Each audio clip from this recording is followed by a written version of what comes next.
crois quand même que ce film, comme finalement votre présence ici et la nôtre, est lié à quelque chose, c'est l'image fascinante et étrange du chef d'orchestre, qui est finalement le seul que l'on n'entend pas. C'est un personnage qui pose problème. C'est sans doute le meilleur film que j'ai vu sur le problème de la direction d'orchestre. Ça tient, à mon avis, à deux choses. Ça tient bien sûr à Michel Follin, et ça tient aussi à la personnalité de Marek Janowski, qui est un chef qui n'est pas soumis aux contraintes de la société médiatique, et qui donc dit des choses absolument irréfutables sur la réalité du chef d'orchestre. J'ai beaucoup aimé ce que je appellerais le prologue, c'est-à-dire ce qui correspond au générique, parce que j'y ai vu une sorte de métaphore de la réalité du travail musical.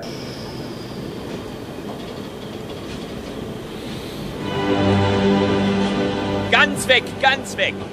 Et donc on arrive en train, je ne sais pas où, c'était au début, et on voit ce gigantesque mécano avec des pièces, des gens qui s'agitent, qui réparent, qui vissent, etc. On est dans un mouvement de déplacement, ce qui est bien pratique pour transiter à partir de l'image de la partition du début, car la musique c'est l'art du temps.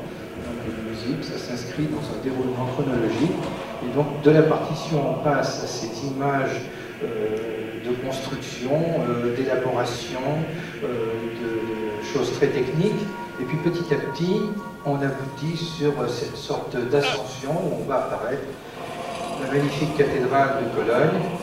C'est un peu ça, le travail musical. Weg! Weg!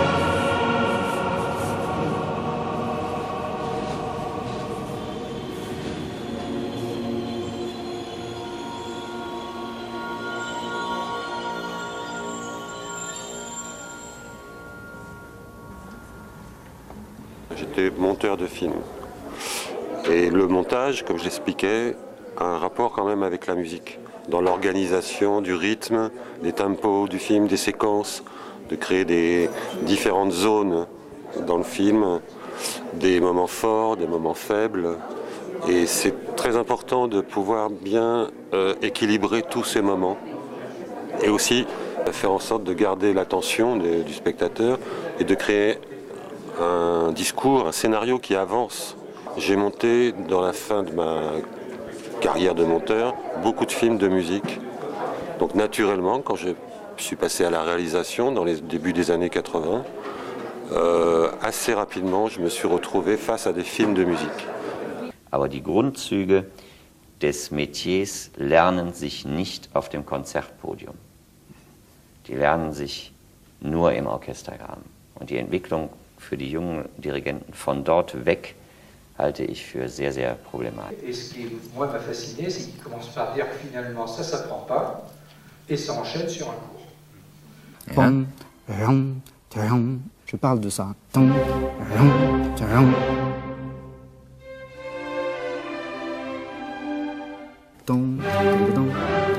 Voilà, tout à fait d'accord, tout à fait d'accord. Un petit peu faire plus yampa, yampa, je ne veux pas dire un accent, mais une geste qui est comme ça. Et maintenant, la blanche, après, c'est unanime. Ta-ti, da-di, da-di, da. C'est hors de tempo, c'est ta-ti, da-di, da, yam-pam, pom. Continuez avec ça, je vous en prie, une fois le début. 2 ou 4, c'est aucun intérêt. 1 et... Et 1 et 2. C'est une grande différence. C'était toujours plus large tout à l'heure. Voilà.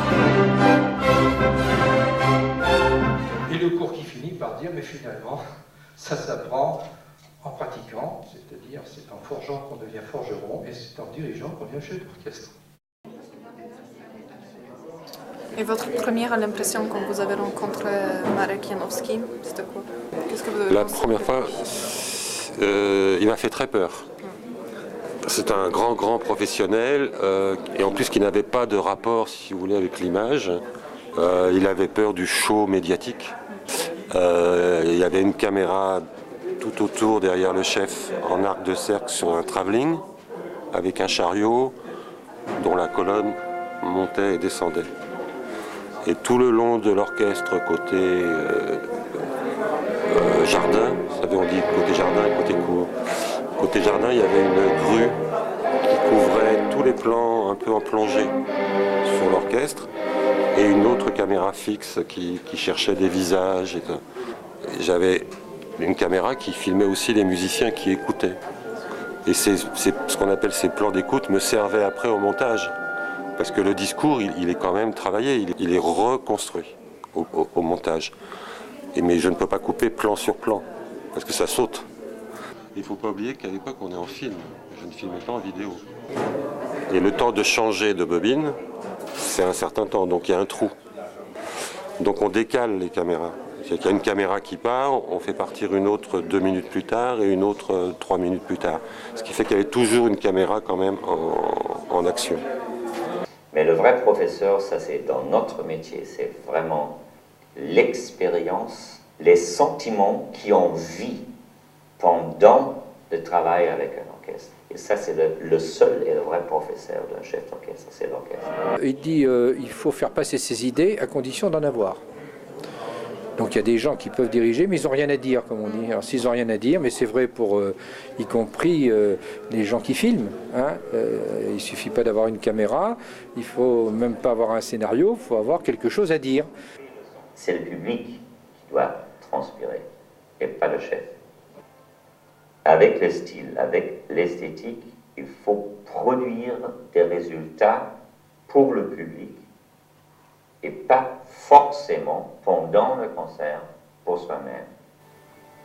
Et l'émotion du chef ou du musicien, ça c'est très très secondaire. Si le problème d'autorité se pose, ça veut dire que l'orchestre ne vous fait pas confiance et ne vous confère pas l'autorité.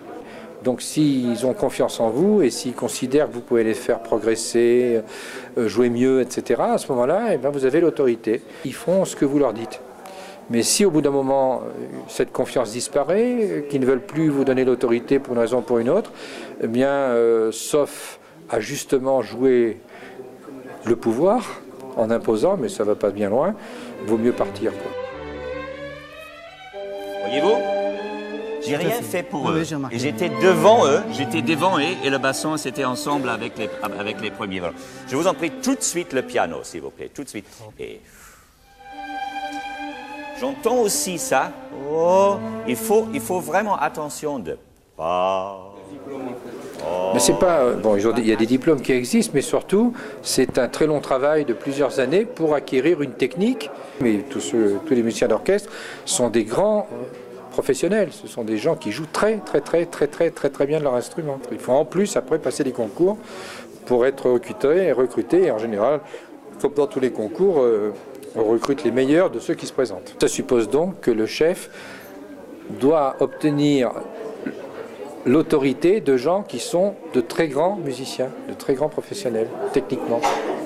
Donc il faut qu'il soit vraiment un bon chef. Ça va? Oui, merci. Mais de rien, c'était un plaisir.